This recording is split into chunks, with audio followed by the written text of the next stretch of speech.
Hay un mito enorme ahí fuera sobre el mundo de la ciencia y la academia. Ya sabéis, esta idea un poco mecánica de que los problemas de investigación están por ahí flotando en el aire, esperando a que llegue una mente brillante y los descubra. Casi como si se encendiera una bombilla de repente. Pues bien, la realidad es muchísimo más fascinante que eso.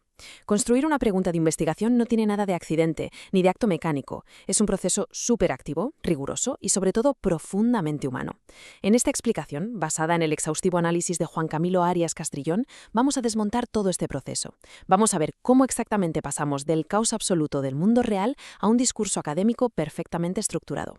Vale, vamos a meternos de lleno en esto. Nuestro recorrido de hoy pasa por 5 puntos. 1. Deconstruyendo el problema real. 2. La persona investigadora como fuente.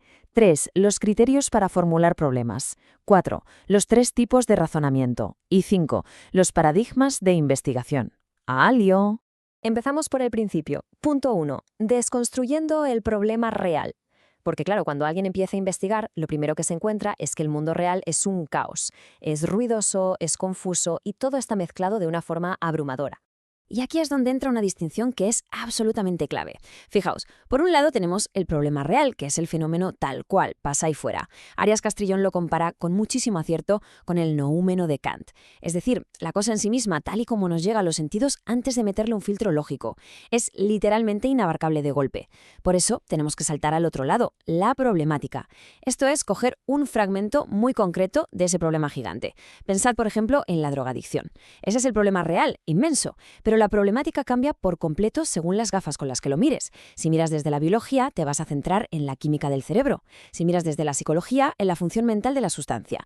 Y desde la política, pues igual te enfocas en el microtráfico como un desafío para el Estado. Son porciones súper distintas de una misma realidad masiva. Una vez que ya tenemos esa fracción elegida, esa problemática, arranca lo que llamamos la problematización. Ojo, que esto no es rellenar un formulario para sacar una pregunta y ya está. Es un proceso súper dinámico. Quien investiga tiene que, literalmente, desestabilizar sus propias certezas. Toca darle vueltas no solo a lo que pasa en el mundo, sino a las propias ideas teóricas o incluso a los valores que le estamos proyectando a esa realidad. En el fondo es cuestionarlo absolutamente todo para poder acotar con precisión qué demonios queremos estudiar. Y a base de darle tantas vueltas a la problematización, llegamos por fin al problema de investigación. A nivel epistemológico, esto es una pasada porque es básicamente tener el conocimiento de un desconocimiento. Hacemos un análisis tan crítico que sacamos a la luz un vacío. Pero cuidado, que este vacío no siempre significa que no sepamos nada de nada sobre el tema. A veces significa que lo que ya sabemos se ha quedado obsoleto, ya no encaja con la realidad de hoy y nos hace falta crear una versión nueva. Todo este esfuerzo culmina en esa gran pregunta final que sí o sí nos exige una respuesta metódica. Pasamos al punto 2, la persona investigadora como fuente. Porque, seamos sinceros, no existe ningún problema de investigación sin una mente humana que lo perciba, lo seleccione y le dé forma. Hay una cita de Sánchez Puentes recogida en el texto que me parece brutal para entender esto. Dice así: problematizar es la función propia del investigador, en contraposición al dogmático, el instructor, el domesticador, el fanático o el catequista. Es súper potente, porque nos recuerda que formular un problema es un acto de pura libertad intelectual. Quien investiga no está aquí para imponer dogmas ni para adoctrinar a nadie. Su trabajo es bucear en la duda. Crear este objeto de estudio te obliga a removerte por dentro, tirando de tu propia trayectoria social, vital y profesional para darle sentido a ese trocito de realidad que has elegido. Pero claro, al aceptar que todo esto nace de las vivencias personales, corremos un riesgo más que evidente: pasarnos de subjetivos. ¿Cómo evitamos que nuestra investigación sea solo una simple ocurrencia nuestra sin ninguna relevancia académica? Pues cruzando esa subjetividad con la objetividad a través de los antecedentes. Hay que dialogar obligatoriamente con lo que ya se ha escrito.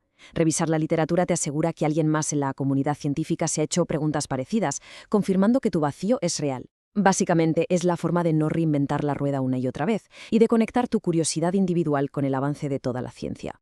Llegamos al punto 3, criterios para formular problemas.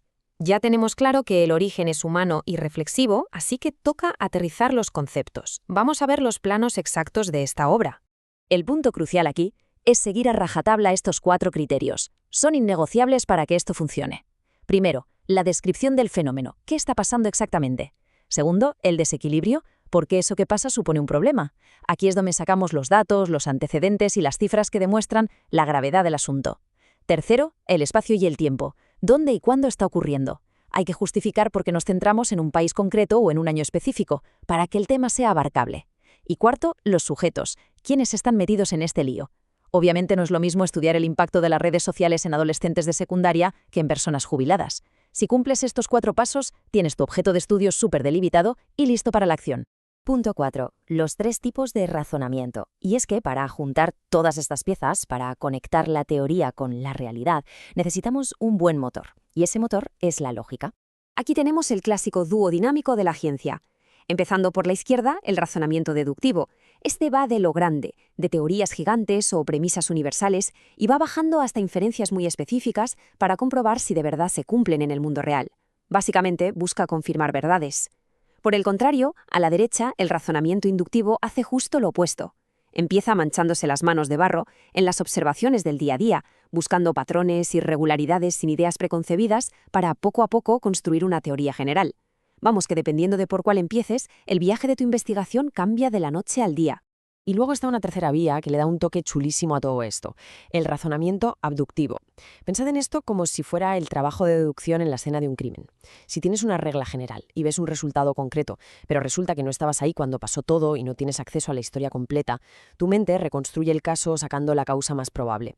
Nunca vas a estar seguro al 100%, claro, pero es tu mejor apuesta, la mejor hipótesis para explicar algo que no has visto con tus propios ojos. Es una herramienta que no le puede faltar a nadie que se dedique a investigar. Y por último, el punto 5, paradigmas de investigación. Porque claro, todas estas formas de razonar no flotan en el vacío, tienen consecuencias enormes en cómo hacemos ciencia. Ahora, lo verdaderamente interesante de todo esto es ver cómo se aterriza en el mundo real. Fijaos en la tabla. En el paradigma positivista, el rey absoluto es el razonamiento deductivo. El tema empieza desde arriba, desde lo macro, usando teorías inmensas para lanzar hipótesis empíricas medibles, que luego se intentan probar o refutar en casos concretos. Su meta final es validar.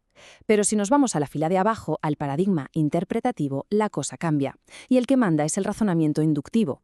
Aquí todo arranca en lo micro, escuchando las historias de la gente, los discursos locales. No buscamos probar ninguna teoría previa ni medir un dato frío, sino entender de verdad los significados y las emociones humanas en su contexto más natural.